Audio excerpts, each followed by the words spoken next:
The Tack Shooter is a cheap tower that is good in the early game and has some powerful upgrades for the late game. It deals some good area damage, thus making it good for popping clusters of balloons fast. Like all other towers, the Tack Shooter has 3 tier 5s. In this video, we're going to be answering the question, which of these tier 5s really is the best? I'm going to be putting them through a variety of tests. At the end of the video, whichever Tack Shooter has the most points is declared the best Tack Shooter. Let's get started! We'll be starting off with the price test. So this test is going to go off sell value, and firstly, the Inferno Ring has a sell value of $38,049. The Tack Zone has a sell value of $18,242. But then with the lowest sell value, and the winner of this test, is the Super Maelstrom, with a sell value of $14,256. This means that the Super Maelstrom earns 1 point. Next up, we have the range test. So if you look at a side-by-side comparison, it actually appears that the Inferno Ring has more range than the Super Maelstrom, and the Super Maelstrom has more range than the Tack Zone. But this doesn't quite make sense, because the Inferno Ring in this video has not been cross-pathed at all. That's part of the rules of this competition. But the Super Maelstrom has longer range upgrades in its path already. So how could the Inferno Ring have more range? I don't know. You guys tell me in the comments. But even if the Super Maelstrom has more range than the Inferno Ring's Fireball attack technically has infinite range. So the Inferno Ring wins this one. This test, we're going to see how each of the Tack Shooters does against a normal, round 40, unfortified Moab. To start off, the Inferno Ring one-shots the Moab with its Fireball, and then just instantly shreds the ceramics. At first, the Super Maelstrom struggles, but when you use its ability, oh boy, that Moab doesn't even stand a chance.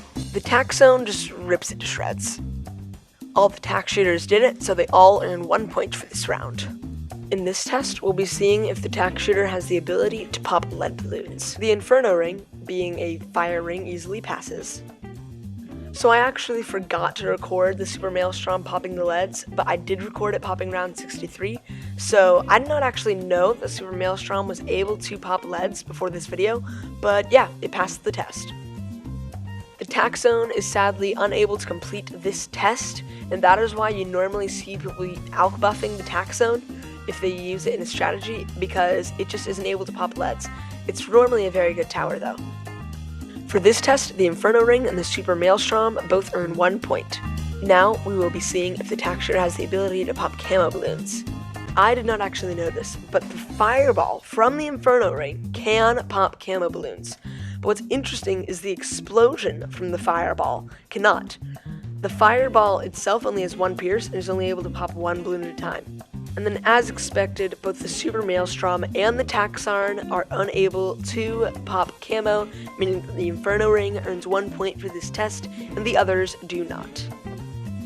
In this test, we will be seeing if the Tack Shooter is able to pop purple balloons. Now, this might have been a little bit evil, but I kind of threw this in just so the Inferno Ring wouldn't dominate.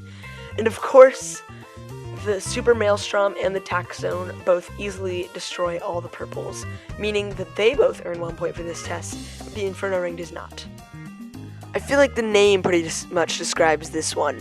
So we're going to be testing them all against round 63, one of the most well-known, hardest rounds in the game.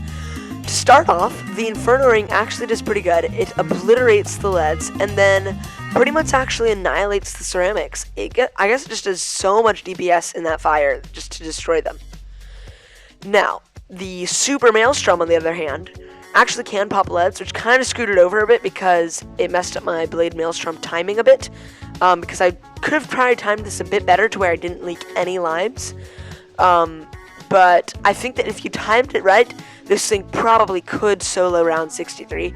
But in this test, it did leak a bit, so it is going to go behind the Inferno Ring. Now, the Tack Zone is a perfect display of why this is one of the most deadly rounds in the game.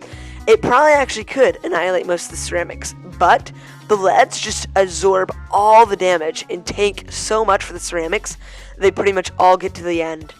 So yeah, the Tack Zone just gets annihilated by this round. And the only way to pass it with the Tack Zone is to MIB buff it or ALK buff it. So yeah. For this test, the Inferno Ring gets 1 point, and the Super Maelstrom and the Tack Zone both go home empty-handed. Just like the last test, I feel like this one pretty much describes itself. We're pretty much just going to be seeing how well each of these does against a ton of Group Recon ceramics. So the Inferno Ring destroys it, it just melts them into oblivion. And the Blades Maelstrom actually deals with them pretty good just because of its massive amount of DPS from the Maelstrom. The Tack Zone, however, struggles a lot and isn't able to pop all of them because there's just way too many and they regrow too fast and it loses a bunch of lives. For this test, the Inferno Ring and the Super Maelstrom both earn 1 point, the Tack Zone still gets none. Now we're going to be seeing how each of them does against a round 60 BFB. The Inferno Ring, yep, it's gone. The Super Maelstrom, I waited till the BFB got right close to it just so it would deal a ton of damage to it, and then kablowie, it is dead.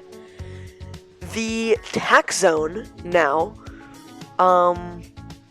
it does pretty good. Worse than the others in that it takes quite a bit longer to destroy it, but still good. For this test, they all earn 1 point. These last couple tests are kind of repetitive, but I feel like it's necessary. We're going to see how each of them does against a ZOMG, and the Inferno Ring, because of that massive DPS fireball, I guess not DPS, but massive single target damage fireball, it gets destroyed. And I did speed up these clips, but yeah. The Super Maelstrom struggles at first and does take a couple abilities, but it eventually does end up killing it. The Tack Zone, on the other hand, struggles big time. It does pop the ZOMG pretty fast, but it actually leaks quite a lot of lives. So, for this test, the Inferno Ring and the Super Maelstrom both get 1 point. Tack Zone, zip. For the final test, we shall see how they do against a bad. I actually sped out all of these clips because they took quite a while. But the Inferno Ring dominates and does a massive amount of damage to the bad, but then loses quite a few lives to the DDTs and the other mobs that come out of it. The Super Maelstrom, on the other hand, does quite a lot worse. It isn't even able to pop the bad. Then the Tack Zone is a sad, sad story. It, just like the Super Maelstrom, struggles very much against the bad. So the final score for this round is that the Inferno Ring gets 1 point, and the others get none. While the Inferno Ring did leak lives, I just gave it the point because it leaked the least. So that is the end of this video. So I think what can be learned from this test is that it is interesting that people always decide to use the Tack Zone over the other two in their strategies. Now, this may be because the Tack Zone synergizes best, which is one test that I did not do in this video and may do in other upcoming videos.